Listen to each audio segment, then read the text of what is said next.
لوی ما یود الذین نخوخی آغا کسان کفرو چی کافران دی من اهل الكتاب دا اهل کتابنا وللمشرکین او نل مشرکاننا ان نزل دا چی نازل کریشی علیکم فتاقبان دی من خیر دسو خیرنا من ربکم دطرفا درب دستاؤنا یهودو دا نخوخی چی یرا مسلمانانو تسخیر ورسی مسلمانان دی په امن باندې او دا غرنګي د الله رب العالمین د طرف نه دی د دنیا او د آخرت نجات ملوي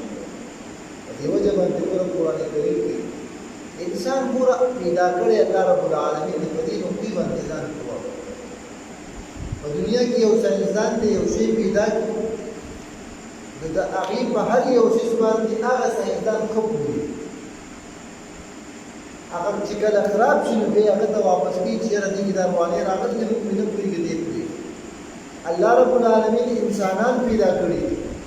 دته په خو په خصلت باندې الله قوله الله موته د قرآن کریم کې متعدد بار ځای په ځای دا خبره کوي چې دا يهود او نصارا دا تاسو دوستان دي په تاسو باندې خیر پرونه دي دوی تاسو ته خوشحالي نه دی دا نه غواړي چې مسلمانانو باندې د امن او امان راشي نن تاسو وګورئ اور په کوم ځای کې بللې د مسلمان په ملک کې نه کنه راځي په دې کې زموږ د مسلمانانو هم ډېر لاس دی امن لپاره ټول خلکو له پکار دي چې دا یې بعضې وخت کې فرقهواریت هغه اور بلکې ځینې خلک د خپلو مفاد لپاره او بعضې وخت کې نور شیونه هغه په مسلمانانو باندې مسلط دي حالانکې تاسو وګورئ اتیش ملکونه د یورپ په یو ځای کې چې داسې نه دي چې چندګي قتل شوی دی بدامني وي یا بل یو څیز وي اور بل دی په مسلمانانو تکلیف مسلمان دا دي خوښۍ ده چې یو مؤمن مسلمان او بیا د هغې هر یو څیز چې څومره فایدې والا څیزونه دي هغه هلته په شیانو باندې الله رب العالمین اور قرآن کریم دا اعلانات کوي ما یود الذین کفروا من اهل الكتاب